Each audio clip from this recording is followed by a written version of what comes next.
Commanding Officer Emily Blast reporting for duty. Now let's make seed bombs.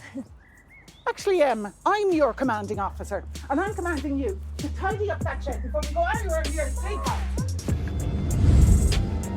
What's happening? I'm here with my main man, James Connolly. Are you ready? Here we go.